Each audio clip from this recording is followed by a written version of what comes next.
ભગવતી વાસુદેવાય નમઃ. હરે કૃષ્ણાય નમઃ. સર્વ મિત્ર ભક્તોને હૃદયપૂર્વક સૌને નમો નારાયણ. હરે કૃષ્ણાય નમઃ. આજનો વિષય ગુરુ શિષ્યનો વિષય છે. ગુરુ શિષ્યનો વિષય છે. અને શિષ્ય ગુરુને પ્રશ્ન પૂછે છે કે બાપજી, ઘણા સાધુ સંતો આ મનુષ્ય દેહ અતિ દુર્લભ કેમ કીધો છે? શું આનો મનુષ્ય દેહનો આ રહસ્ય છે? એ મને જણાવો. કેમ આ એક મનુષ્ય દેહ અતિ દુર્લભ કેમ કીધો છે? શું એનું કારણ છે? ત્યારે એનો શિષ્ય પ્રશ્ન પૂછે છે અને ગુરુજી પ્રશ્નનો જવાબ આપે છે. બેટા સાંભળ, જે હું પ્રશ્ન કહું એ ધ્યાનથી એનું ગ્રહણ કરીએ તો જરૂરથી તારી આ દેહની ભ્રમણા તને સમજાય છે. મને એવું લાગે છે, મને પોતાને એવું લાગે છે કે હું દેહ છું, હું આ શરીર છું, માત્ર શરીર છું. અને જાગીને જોયું ત્યારે મને ખબર પડી કે ખરેખર હું દેહ નથી. હું દેહ નથી, આત્મતત્વ. માત્ર હું આત્મતત્વ છું. અને ત્યારે આ પૃથ્વી ઉપર ભમતો હતો. ચારે બાજુ પૃથ્વી પર ભમતો હતો, પણ ક્યાંય શાંતિ થતી નથી. પણ પરમાત્માએ મને સગુણ સાકાર બનાવ્યો. પરમાત્માએ મને સગુણ સાકાર બનાવ્યો અને એના કારણે મને આ મનુષ્ય દેહ પ્રાપ્ત થયો છે. પરમાત્માના કારણે મને આ મનુષ્ય દેહ પ્રાપ્ત થયો છે. અને એના કારણે જ્યારે જાગીને જોયું ને ત્યારે ખબર પડી કે આ મનુષ્ય દેહ તો અતિ દુર્લભ છે. અતિ દુર્લભ છે. 84 લાખ યોની આ વિશ્વમાં ફરે છે. આપણે પણ ભાળવી છીએ 84 લાખ યોની. કેટલા શરીરો છે? અનેક શરીરો પરમાત્માએ બનાવ્યા છે, પણ એમાં કોઈ સુવિધા નથી. કોઈ એવી સુવિધા નથી કે પરમાત્માને પામી શકે, પરમાત્માનું ભજન કરી શકે. કોઈ દેહમાં આવી સુવિધા નથી કે પરમાત્માનું ભજન કરી શકે, 5 માળાઓ કરી શકે. કોઈ સુવિધા નથી બેટા. આ મનુષ્ય દેહ એક એવો છે કે આ દેહથી પરમાત્માનું ભજન થઈ શકે છે. પરમાત્મા છે એવું કાંઈક આપણે જાણી શકીએ. આ વિશ્વમાં પરમાત્માની શક્તિ કામ કરી રહી છે. પરમાત્માના અનુસાર આ વિશ્વમાં બધું કામ થઈ રહ્યું છે. આ મનુષ્ય દ્વારા આપણને જાણ પડે છે બેટા. મનુષ્ય દ્વારા જાણ પડે છે.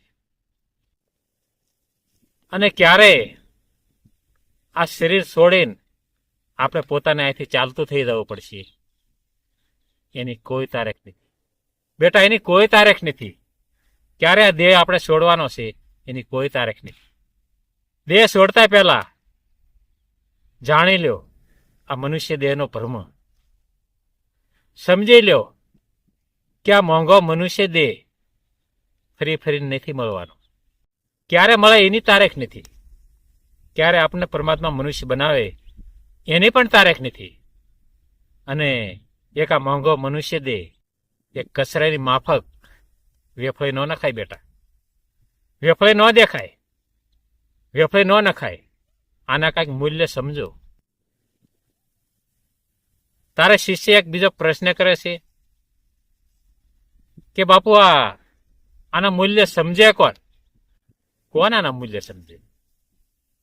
ત્યારે પોતાના ગુરુ શિષ્યને બતાવી રહ્યા છે કે બેટા, જે હીરા રતનનો પારખું, જે હીરા રતનનો પારખું હોય, જે ઝવેરી હોય, એ આ મનુષ્ય દેહના મૂલ્ય જાણે.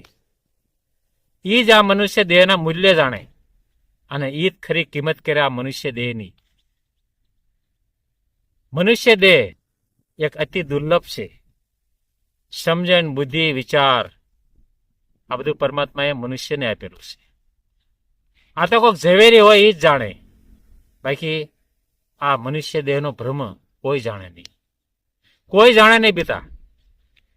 સમજી લે, આ મનુષ્ય દેહ અતિ દુર્લભ છે. કોઈ કચરા માફક આ દેહને વેફળે ન નાખો, વેફળે ન નાખો. આની કિંમત કરી મનુષ્ય દેહને સમજવું. સમજા યોગ્ય છે, અને સમજ્યા વગરના જો આપણે આ મનુષ્ય દેહનો ગેરઉપયોગ કરી નાખશું તો આપણું જીવન વ્યક્ત જશે. આપણું જીવન વ્યક્ત જશે અને ક્યારે પાછો મનુષ્ય જન્મ આપણને પરમાત્મા પ્રાપ્ત કરાવશે એની કોઈ તારીખ નથી. એની કોઈ તારીખ નથી. ત્યારે શિષ્ય બીજો પ્રશ્ન પૂછે છે, ત્રીજો. તો બાપજી કે ઘણા ગુરુમુખી પણ છે, ઘણા ગુરુ બનાવેલામાં છે લોકો, તો આવું અમૂલ્ય જીવન કોઈ કેમ નાખે છે? તો બેટા સાંભળ કે બધાને આ વસ્તુ સમજાતી નથી. આ વસ્તુ સમજાય જાય એવી વસ્તુ નથી. ઘણી સમજવી કઠિન છે, એના કારણે નથી સમજાતી. અને જે નથી સમજતા, જે હીરા રત્નના પારખું નથી, કોઈ ઝવેરી નથી, એટલે આ સમજાતી નથી. અને આ દેહ માટે એક કચરા જેવો ઉપયોગ કરે છે અને ન ખાવાનું ખાય છે, ન ખાવાનું પીવાનું પીવે છે. આવા ગેરઉપયોગ કરીને અને આ જીવન નષ્ટ કરી નાખે છે. બેટા, નષ્ટ કરી નાખે છે. કચરાની માફક આ જીવનને વેફળે નાખે છે. વેફળે ન નખાય. આ જીવનના મૂલ્ય સમજો, આ મનુષ્ય દેહના મૂલ્ય સમજો અને એની કિંમત કરો. કચરાની માફક વેફળે ન નાખો. આ જીવન એક એવું છે કે મનુષ્ય કોઈ પણ ધારે તો આ માનવમાંથી પરમાત્મા દેવની પ્રાપ્તિ કરાવી દેશે. આ દેવની પ્રાપ્તિ કરાવી દેશે અને આ જીવન મરણ ચક્રમાંથી પરમાત્મા મુક્ત કરી નાખે છે. અને એક અમૂલ્ય જીવન વેફળે ન નખાય. આની કિંમત અદ્ભુત છે. મનુષ્ય દેહની કિંમત અદ્ભુત છે, પણ જે નથી સમજાતું એને આ ગેરઉપયોગ કરે છે આ દેહના અને કચરાની માફક વેફળી નાખે છે. તો મિત્રો, આપણે મનુષ્ય દેહનો ભ્રમ જાણ્યો. શિષ્ય અને ગુરુનો સંવાદ આપણે અદ્ભુત સાંભળ્યો. મિત્રો, સાંભળાય જેવો હશે, જરૂર સાંભળજો. જરૂર આવા નવા વિડીયો સાંભળવા માંગતા હોય, તમને ગમતા હોય તો આ ચેનલને ફોલો કરજો અને લાઈક કરજો અને કોમેન્ટ પણ લખજો. તમને જેવી આવડે એવી કોમેન્ટ લખજો. અને બીજું કંઈ ન આવડે તો કાંઈ નહીં, પણ ભગવાનનું નામ તો આવડે ને. એ તો દરેકને આવડે, નાના દીકરાઓને પણ આવડે છે. તો આપણે પરમાત્માનું નામ લખવામાં આપણું શું જાય? તો કોમેન્ટમાં ભગવાન શ્રી કૃષ્ણનું નામ લખજો, વિષ્ણુ નારાયણનું નામ લખજો, તો મને આનંદ આવશે મિત્રો. તો સાંભળજો વિડીયો, સબસ્ક્રાઇબ કરજો, ફોલો કરજો મિત્રો. હરિનારાયણ હરિ.